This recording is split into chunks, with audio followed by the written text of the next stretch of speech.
At first, I thought she was a bit passive, but she's an amazing player. I lost the first few parts, tried to bluff, but it didn't work out.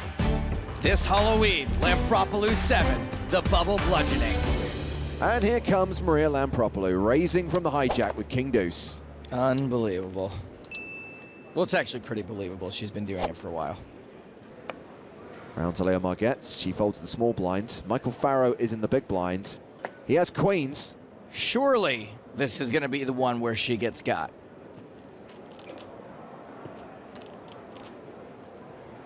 No re-raise from Farrow, just a call. Just giving himself some room to fold later.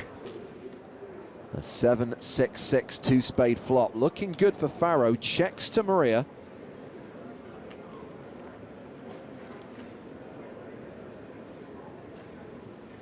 A continuation bet of 9,000. He's like, I can't believe I'm thinking about folding queens.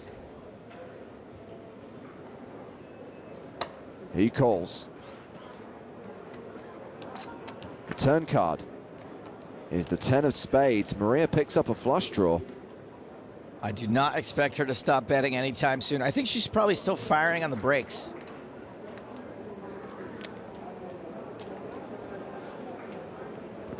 $30,000 into 44,000. Farrow has an overpair, but he's staring at a straighty flushy paired board. It's a really stupid run out so far for queens. Too strong to fold, but too weak to do anything else.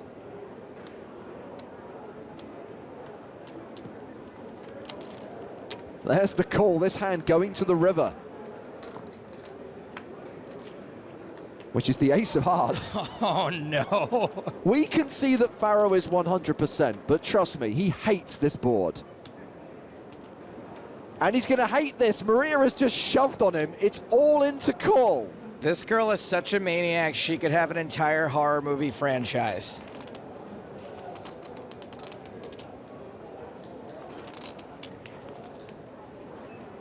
I don't see how he can call. Nice bluff.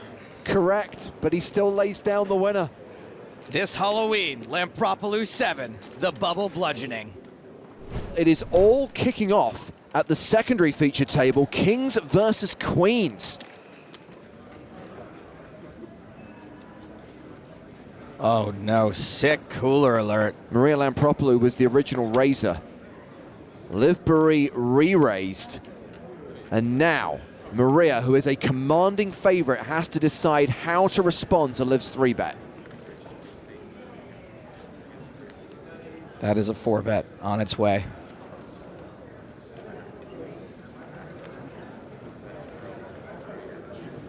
She re-raises to 200,000.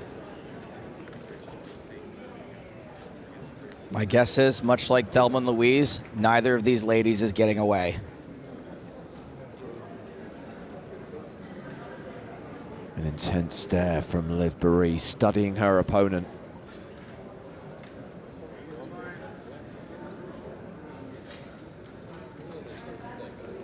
All in. She moves all in.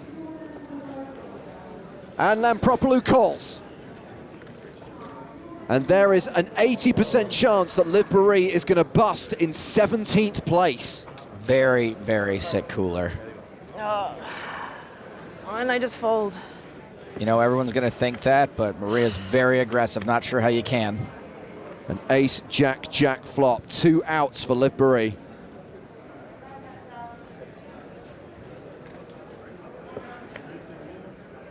She needs a queen on the river to survive.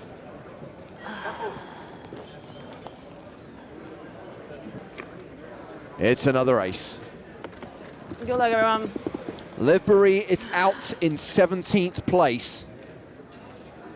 KO'd by Maria Lampropulos. So now we see Maria getting after it a bit. Queen 9's certainly a fine hand to raise, especially when you're the chip leader. You just have to be careful opening into Mateos's big blind now that he has chips, because he's going to defend really wide. I don't really think that's what you want, but I would still open the Queen 9 offsuit. Kupla 8s for Kupel. There's a classic clip from the PCA where Havad Khan says, "I'm good at basketball." It's really funny, if anyone's ever seen it. There's the 3-bet Maybe the crew can find that. from Daniel Kupel. He's just standing there. It's like, I'm good at basketball. 4-bet alert, 420,000. Smoke him if you got him.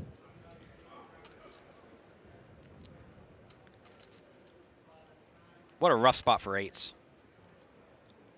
It feels so nasty to 5-bet all in for about 50 big blinds to start and then just be out of the tournament. But here, it would work.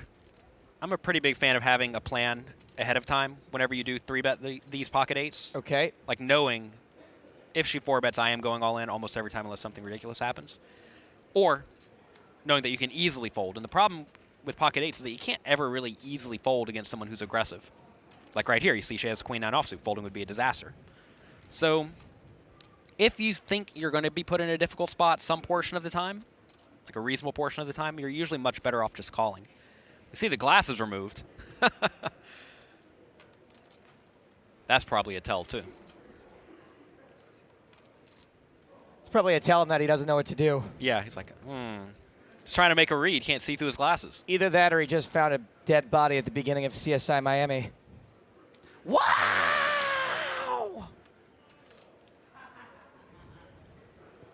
If you're going to wear sunglasses. Now that's what I like to call drawing dead. Wow! Foldsville. He looks so pissed. Maria Lampropulos gets away with one there with some pure aggression pre-flop. Corey Aldemir in the small blind completes. Let's not see his cards. Let's play this hand from Lampropulos' perspective, Joe. Let's sweat with Maria. Well, we've got the most chips. We can't go broke. And we've got the most statistically average hand of all time, Queen 7. Unraised pot. And a queen high flop. Well, I think we're ahead of Corey's range.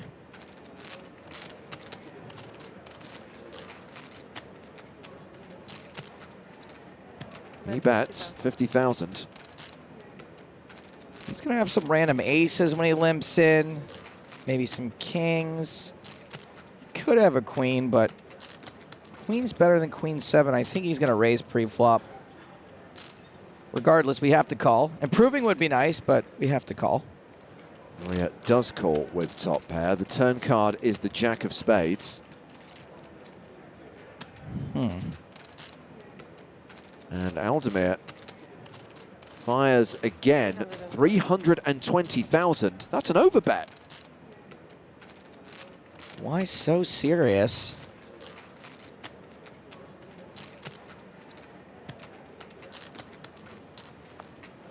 This bet is so big. Why so big if he's strong? It's weird. I think we got to call again.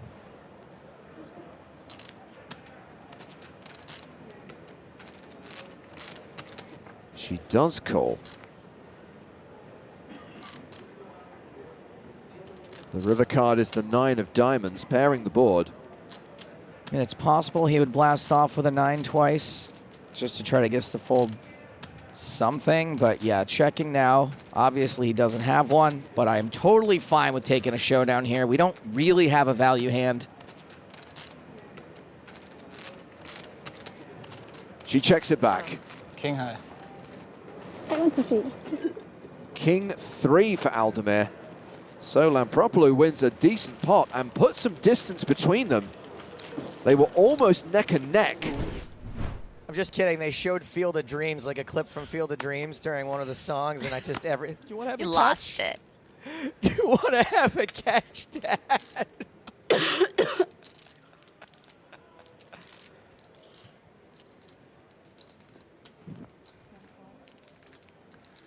We're gonna have a little limpy dimpy from Korai. Aldemir. He's obviously just planning on limp folding if she jams. It's not a hand where he's going to want to put her all in, blind versus blind.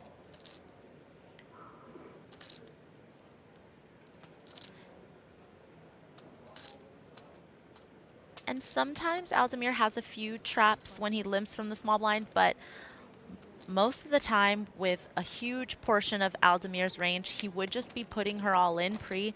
So I don't necessarily think 10-9 off would have been the worst hand to shove with.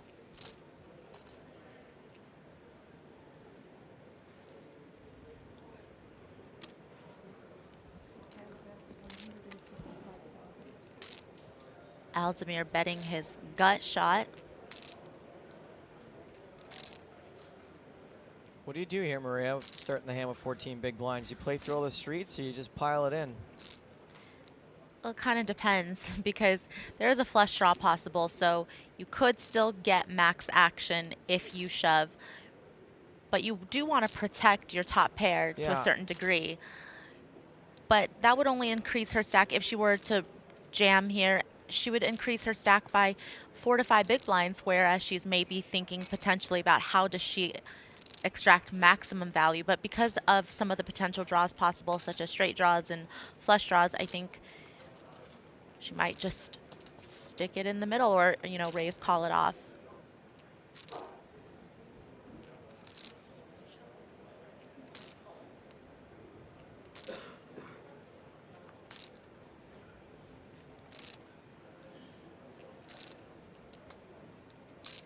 Just a call.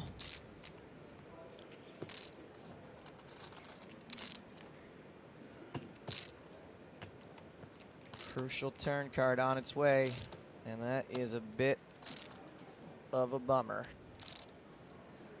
Aldemir keeps on firing. This one for a significant portion of the pot, 455 into 610. Maria, do us and Maria a solid and tell us what could possibly be taking so long. Listen, I really like Maria, and yeah, I can't I can't come up with an excuse for her. She honestly does play I went to very, bat very for her slow. for days. But I know, today, I heard. Today I'm done. There's the raise all in. Gonna get a pretty quick fold from Aldemir. Geez, Korai, take your time. Think about it a little. Maria gains some ground there, back up over 20 big blinds. And I think Queen 8 suited is a really good hand to check, realize your equity. It's really easy to realize your equity off shorter stacks. So why not go to the flop? This could spell trouble for Lampropulos. She is dominated. And her hand is quite strong. Yeah, and BVB spots blind versus blind. Top pair just has to look like the nuts. And we saw her call earlier with top pair. If only she had Queen 3. I believe we will see her do the same. She wants to keep some of Aldemir's bluffs in, some of his semi-bluffs in.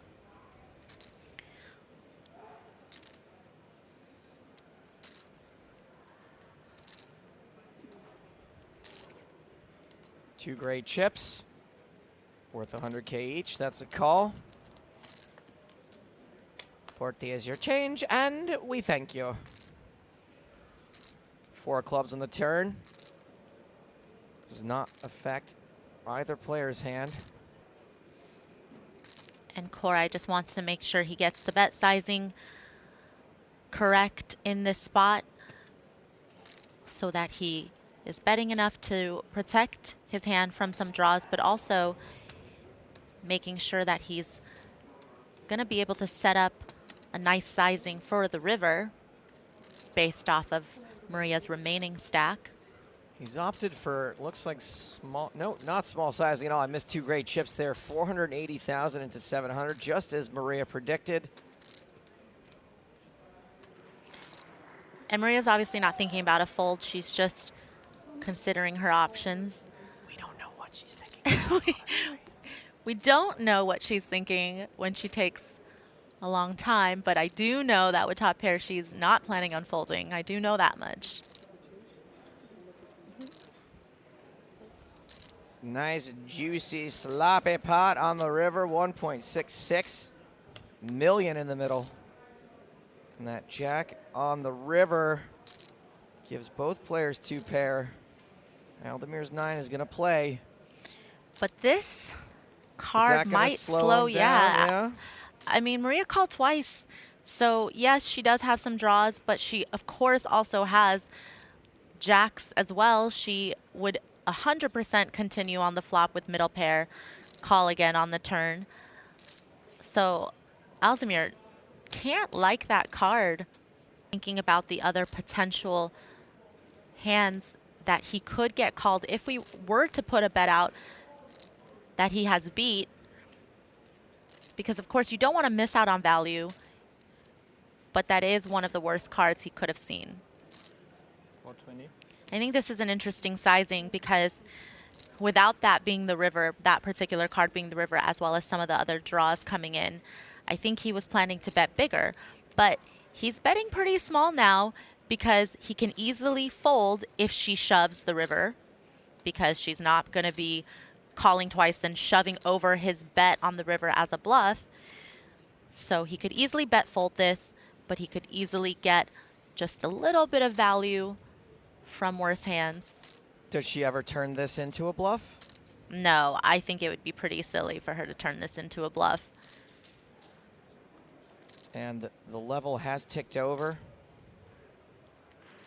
And without Mateos at the table, we haven't really seen anybody else call the clock on Maria. Earlier in a hand against Buchanan, Buchanan himself called the clock on her, but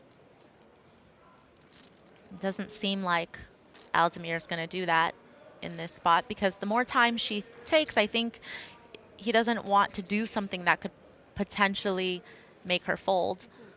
She does not fold, she calls, and that is going to put a severe dent in Maria Lampropulos' stack, especially because the blinds have just gone up.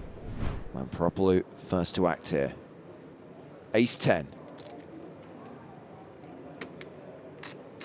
Back to seeing that old Maria Lampropulos in the tank that we're used to. It's a raise to 550,000. Pocket 9 to Buchanan. Oh man, what is happening?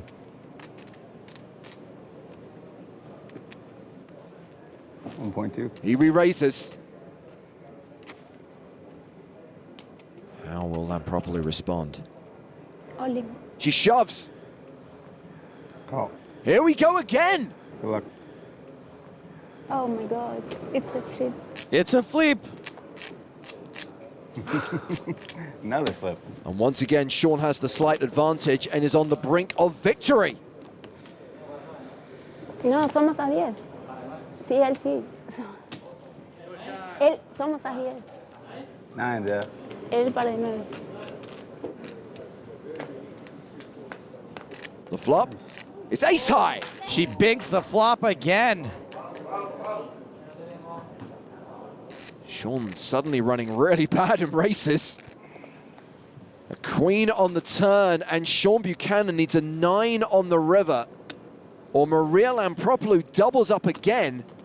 This time she'll take the chip lead. She does.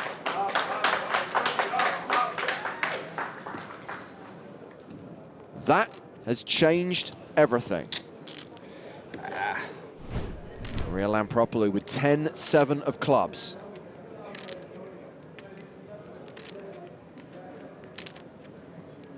Ollie. She shoves on Sean.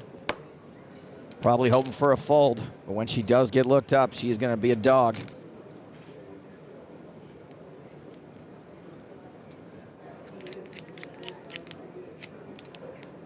He throws in a single chip. That's a call. On their backs. One more very flippy situation. 17 suited. 17 suited. Once again, Sean Buchanan has the slight advantage, but this time he is the at-risk player. Let me win this one. No, please. I want. She wants million. It's more fun to keep playing. It was enough fun. The flop is 10 high. Looking real good for the fun to come to an end. Maria is a 4-1 favorite to win the PCA. Deuce on the turn. Sean has 5 outs. Unless there is a king or a 5 on the river, we have a winner. The river card is a 9. Maria Lampropulos is the PCA champion. Good game. Played well. You're great. Good job. She played incredibly well the entire length of this tournament. The main event trophy, $1 million, and the Platinum Pass are all hers. Thanks for watching this video. Make sure to subscribe for more awesome poker content. And check out this video. The YouTube algorithm seems confident you'll like it.